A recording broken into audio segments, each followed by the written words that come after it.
भैया मैंने अपने 2 दोस्तों को मिलवाया था। उसके बाद से उनकी दोस्ती गहरी होती चली गई और मुझसे दूर हो गए। अब जब भी मैं उन्हें साथ देखता हूँ, मज़े करते हुए देखता हूँ, उनकी दोस्ती की गहराई को देखता हूँ, मुझे अच्छा महसूस नहीं होता। मैं इस परिस्थिति का कैसे सामना करूँ, खुद को कैसे समझाऊँ। सबके साथ होता है, तुम कोई बुरे नहीं होगे, तुम्हारी जगह कोई भी होगा उसको ऐसा ही महसूस होगा। उसका कारण बताता हूँ और हल बताता हूँ। ये इशू तुम्हारा ही नहीं है। कई बार माता पिता भी इसका सामना करते हैं। एक बच्चे को पाल पोस के बड़ा करते हैं, फिर उसकी शादी हो जाती है अचानक, और अचानक से एक दिन में कोई और इंसान खास बन जाता है, वो पीछे चले जाते हैं, तो बुरा लगना लाजमी है। पुराने दोस्त होते हैं, कुछ साल तुम्हारी बहुत गहरी दोस्ती रही, अब कुछ समय से अलग हो, दूर हो गए, कहीं और चले गए। अब वापस उन्हें देखते हो तो उनका कोई और गहरा दोस्त बन चुका होता है, तुम उन्हीं की यादों में खोए हुए थे। या फिर किसी 2 लोगों का रिश्ता रहा, फिर वो रिश्ता टूट गया, अब दूसरा इंसान किसी और के साथ सुखी है, कोई और उनका स्पेशल वन बन चुका है, तुम्हें हजम नहीं हो रहा। तो इस इमोशन का, इस भाव का, भावना का हम सबको सामना करना होता है। इसकी गहराई तक जाएंगे और तुम्हारी आंखें खोलेंगे। तुम्हारा सबसे बड़ा इशू ये है कि तुम खुद को निर्माता या विधाता समझ रहे हो। जिसने किसी चीज को पैदा किया, बनाया, तो उस पर जीवन भर के लिए उसका हक हो गया। जैसे माता पिता ने एक बच्चा पैदा किया, उसको पाल पोस के बड़ा किया, तो उनको लगता है कि जीवन भर के लिए उसका हक उनके पास है। ऐसे ही तुमने 2 लोगों को मिलवाया, वो तुम्हारे दोस्त थे, तुम्हारी वजह से मिले, तो तुम्हें लग रहा है कि उस दोस्ती के निर्माता और विधाता तुम हो। वो तुमसे बड़ी नहीं है, तुमसे नीचे है। उनकी दोस्ती हमेशा तुम्हारी उन दोनों से दोस्ती के नीचे रहनी चाहिए। वो तुम्हारे थे, तुमने मिलवाया, और अब वो तुम्हारे ही नहीं रहे। तुमने अगर उन्हें मिलवाया ही नहीं होता तो उनकी दोस्ती नहीं हो पाती। सब तुम्हारी वजह से ही तो हुआ है। फिर वो लिहाज नहीं मान रहे तुम्हारा।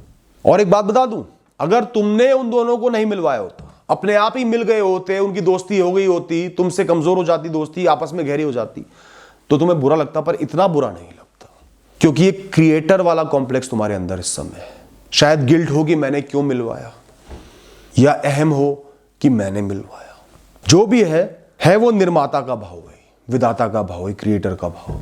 तुम्हें इस समय यह एहसास करना है कि अगर तुम ना होते तो कोई और होता, निमित्त तो पैदा हो जाते हैं। इस दुनिया में, इस संसार में जो भी हो रहा है, छोटी से छोटी घटना हो रही है, वो प्रकृति द्वारा अपने निमित्तों से करवाई जा रही है।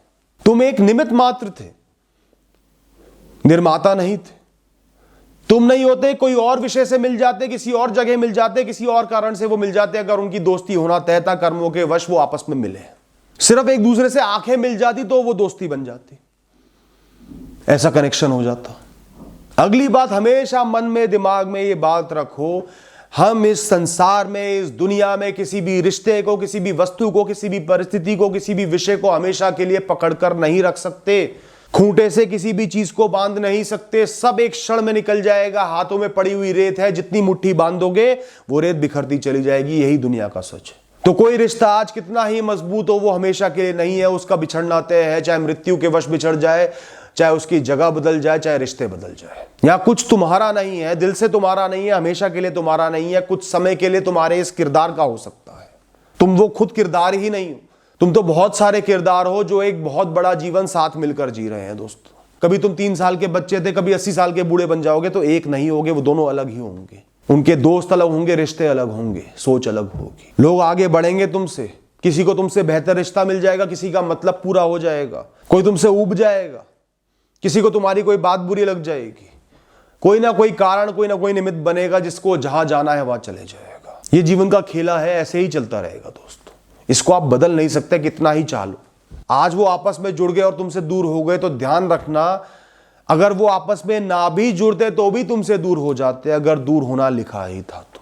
कल वो दोनों भी साथ ना होंगे, किसी ना किसी कारण से बिछड़ जाएंगे, उनको कोई और मिल जाएगा, उनको कोई और मिल जाएगा। तुम्हें तो उनको आशीर्वाद देना चाहिए कि खुश रहें, जिसके साथ भी हो, जहां भी हो, कभी तुमसे जुड़े थे, तुमसे प्रेम हुआ था, वो खुश रहें। यही सच्चा प्रेम है दोस्तों। और ये एहसास कि सब जो कभी भी तुम्हारे अपने थे हमेशा खुश रहें, ये तुम्हारे बल को दिखाता है। ये बताता है कि तुम्हारा जीवन किसी भी एक या अनेक इंसानों से ऊपर है। तुम्हें पता है कि तुम उनके बिना जी लोगे, मुस्कुरा लोगे, खुश रह लोगे। तुम उनके मोहताज नहीं हो, किसी के भी मोहताज नहीं हो। मोहताज कोई किसी का नहीं होता, हम सिर्फ मानसिक रूप से लोगों के मोहताज बन जाते हैं। किसी का भी, किसी के भी बिना जीवन चलता है दोस्तों। जीवन उस औरत का भी चलता है जिसने जीवन के 40-50 साल पति के संरक्षण में गुजार दिए, घर से बाहर तक नहीं निकली, घूंघट में बैठी रही। अचानक पति की मृत्यु हो गई, जीवन उसका भी चलता है, वो मर नहीं जाती, सब सीखती है, धीरे धीरे सीखती है, रोते हुए सीखती है, लेकिन सीख जाती है। मैंने खुद देखा है औरतों को इतना बलशाली बनते हुए, सालों की कमजोरी को एक क्षण में खत्म करते हुए। किसी का रिश्ता या दोस्ती जब तक तुम्हारे जीवन में बहुत उच्च स्तर की रही, बहुत खास रही कि तुम दोनों और कोई नहीं, वो जीवन का एक हिस्सा था, एक पन्ना था, बहुत खास था पर एक पन्ना ही था। वो हमेशा दिल में रहेगा कि उस समय हम दोनों बहुत खास थे।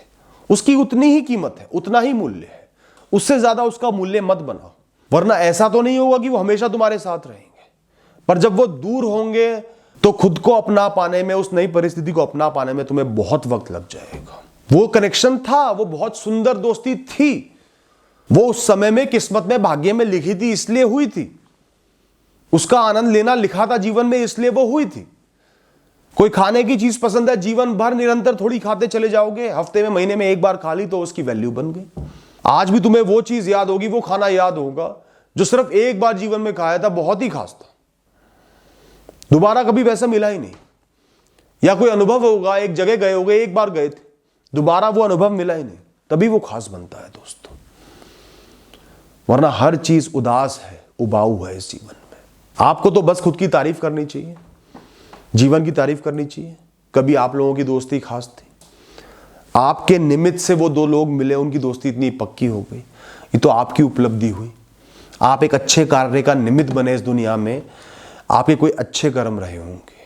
निराश होने की कोई जरूरत नहीं है। सारा ध्यान खुद पर रखो, अपने जीवन की यात्रा पर रखो जो बहुत लंबी है।